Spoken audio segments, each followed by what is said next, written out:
had been looking for the problem in my spine, and I don't want that kind of. You don't care. You got problems of your own.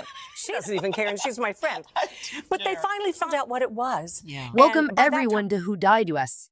Today we gather to remember those we've lost, honoring their legacies with heartfelt words. As we reflect on the lives they lived, let us celebrate their strength, compassion, and the love they shared with those around them. Though they have left us, their spirits continue to inspire and guide us. Please like, subscribe, and stay in touch with us as we continue to honor their memories and share these meaningful stories with you. McCoy was a voice that defined generations of Phoenix Suns fans. His passion for the game and unmistakable calls echoed through the city for over 5 decades. McCoy, who passed away on September 21, 2024 at the age of 91, was not just a sportscaster. He was the heart of Phoenix basketball. His journey began in a small town in Iowa where he grew up on a farm with no electricity or running water. From humble beginnings, he rose to become one of the most iconic broadcasters in NBA history. McCoy's love for sports began early as he tuned in to radio broadcasts on his family's battery-powered radio. Listening to the voices of legends like Harry Carey and Burt Wilson, he dreamed of a life in sports calling. His dream came true when he landed the jobs as the play-by-play announcer for the Phoenix Suns in 1972, a role he would hold until his retirement in 2023. McCoy's voice was the soundtrack to the Suns' triumphs and struggles, but his career wasn't without its own setbacks. His final season saw him forced to broadcast from the back of the arena, far from the courtside seat he once called the best in the houses. Kathryn Crosby's life was a story of grace, beauty, and tragedy. She started as a bright star in Hollywood, known for her roles in films like The Seventh Voyage of Sinbad and Anatomy of a Murder. But her life would forever change when she married Bing Crosby, a man 30 years her senior. Together, they built a life filled with music, children, and love, but shadows always loomed large. Bing's death in 1977 left her heartbroken, and though she stayed active in smaller roles, the light seemed to fade. In 2010, tragedy struck again when Kathryn survived a car crash that claimed the life of her second husband, Maurice Sullivan, leaving her to carry the weight of grief. Once a radiant actress and a loving wife, her world had turned darker. Kathryn spent her final years with quiet dignity, but the sadness never really left her. On September 20, 2024, she passed away at the age of 90, leaving behind a legacy of film and music and a lifetime touched by love and loss. Her journey was one marked by resilience, but also profound sorrow. Richard Dyer was not just an academic, but a voice that shaped how the world viewed film, race, and queer identity. His journey began in Leeds, born in 1945 to a conservative family, but his path would take him far from those early days. He studied at the University of St Andrews in Birmingham, before becoming a professor of film studies at the University of Warwick and later King's College London. His passion was cinema, but his real impact was in how he challenged society's norms, particularly with his work on whiteness and representation. Dyer's voice echoed through the halls of academia, but also through the hearts of those who sought a deeper understanding of culture. His writings, like White Essays on Race and Culture, made people rethink the invisible power of whiteness and how it shaped everything around us. Yet his life was not without pain. Despite his immense success, he faced criticisms and battles from those who didn't understand his work or his vision. On September 20, 2024, Richard Dyer passed away at the age of 79. His death leaves a void in both the academic world and the countless lives he touched with his groundbreaking work. His legacy lives on, but the sadness of his absence lingers. In a world where few leave lasting legacies, Daniel J. Evans emerged as a quiet giant of American politics. Born on October 16, 1925 in Seattle, he navigated a path that led him from the Navy to the halls of power. Evans served as the governor of Washington from 1965 to 1977, and later as a United States senator. His commitment to environmentalism and education redefined the role of government in people's lives. He founded Washington's first Department of Ecology and championed community colleges. Yet beneath the accolades lay a personal struggle. Evans faced the weight of public service while grappling with the loss of his beloved wife Nancy in early 2024. Their 64 years together shaped him into the leader he became. On September 20, 2024, at the age of 98, Daniel J. Evans passed away at his home in Seattle, leaving behind a profound emptiness. He was the last living former senator born in the 1920s, a reminder of a different era. His legacy lives on in the wild places he fought to protect and in the hearts of those who remember his unwavering dedication to a better future. Freddie Eugene Owens took his last breath on September 20, 2024, in Broad River Correctional Institution after years of legal battles and personal turmoil. Owens was just 19 when he committed his first crime, the tragic murder of Irene Granger Graves during a robbery in 1997. This single mother had 2 sons and a daughter who would forever be haunted by the loss of their mother. Owens' life had been marred by a troubled childhood filled with abuse and neglect. His descent into violence seemed almost predestined after killing Graves. He returned to prison where he would take another life, Christopher Brian Lee, in a fit of rage just hours after his conviction for the first murder. Owens' brutal acts sealed his fate as a man consumed by darkness. For years, Owens faced a series of appeals and resentencing trials, but the shadow of his crimes loomed large. In 2024, he became the first person executed in South Carolina after a 13-year moratorium on capital punishment. His execution marked a grim chapter in a story that began with a boy who faced unimaginable hardships, yet turned to a path of destruction, leaving behind a legacy of sorrow and lost lives. A shot rang out in Letcher County on September 19, 2024, shattering the calm of the courthouse where Judge Kevin R. Mullins served with honor. The respected district judge had dedicated his life to justice since his appointment in 2009, but that day would end in tragedy.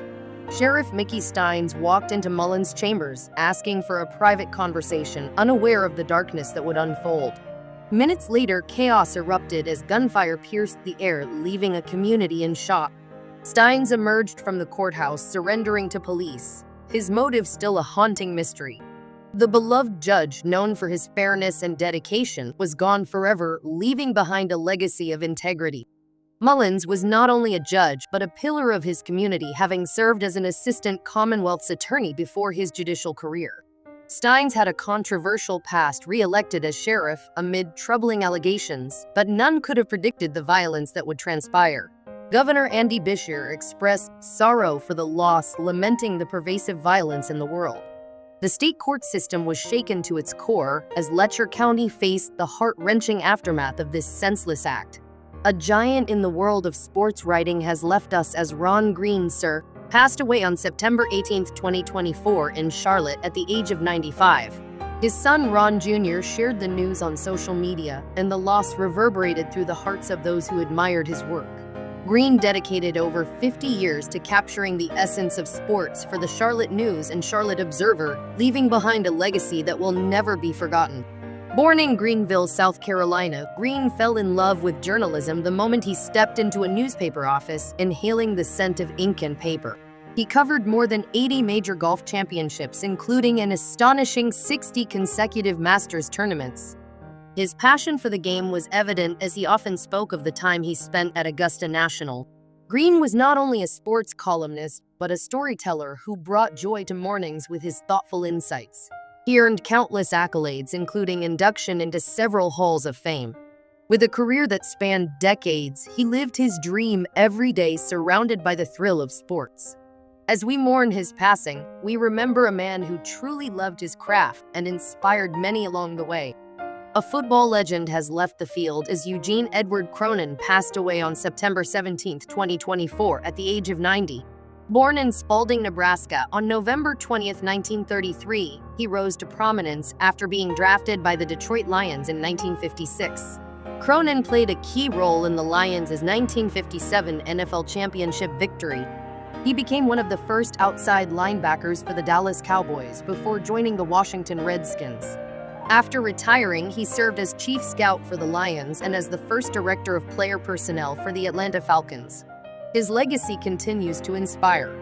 A brilliant voice in journalism has been silenced with the passing of Neil Caldwell King Jr. on September 17, 2024, at the age of 65. Born on July 27, 1959 in Boulder, Colorado, he emerged from a family steeped in public service and academia. King's journey began with a passion for storytelling that led him to Columbia University and Northwestern University, where he honed his craft.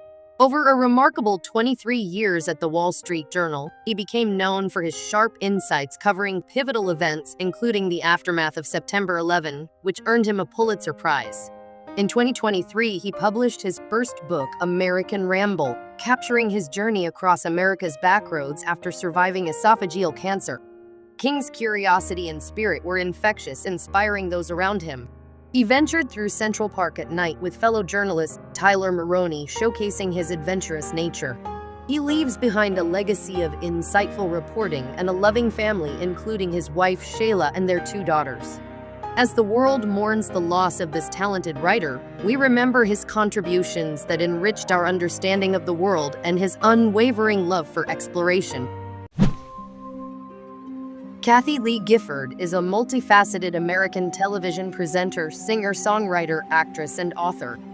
Born on August 16, 1953 in Paris, France, she grew up to become a beloved figure in American entertainment. Her journey began in the 1970s when she captured hearts as a singer and sidekick on the game show Name That Tune. This early exposure set the stage for her monumental career, which included co-hosting the iconic talk show Live with Regis and Kathie Lee from 1985 to 2000. This show catapulted her into the national spotlight as she shared her life experiences with millions of viewers each morning. In 2008, she returned to morning television as co-host of the 4th hour of NBC's Today Show alongside Hoda Kotb. This partnership resonated with audiences and contributed to the show's success over the years. From her mornings on Live to her time on Today, Kathie Lee Gifford's career has been marked by her unique ability to connect with viewers on a personal level. She has received numerous accolades, including 11 Daytime Emmy nominations and a Daytime Emmy Award in 2010 as part of the Today team. However, her talents extend beyond television. Gifford is also a gifted singer and songwriter with several music albums to her name.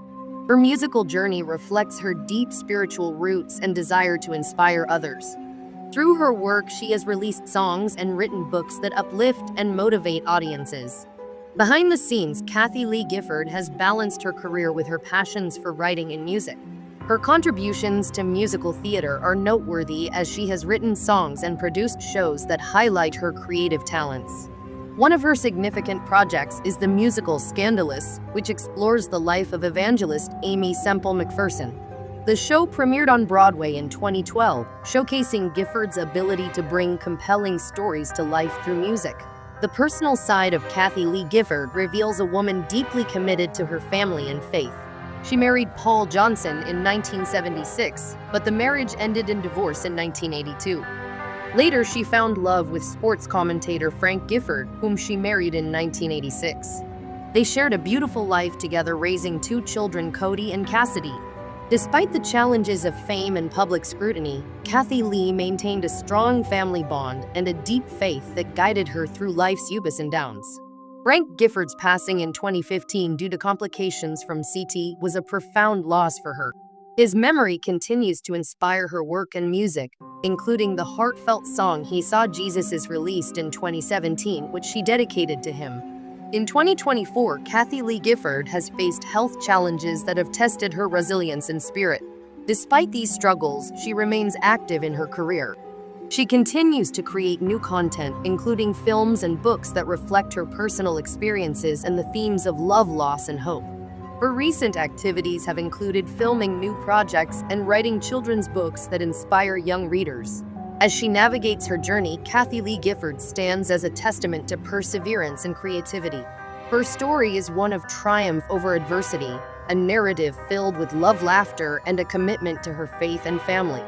As she continues to evolve in her career, she remains a beloved figure in the hearts of many. Her ability to connect with people through her work is a hallmark of her legacy. If you enjoyed learning about Kathie Lee Gifford and her incredible journey, please subscribe and like for more inspiring stories about remarkable individuals who shape our world.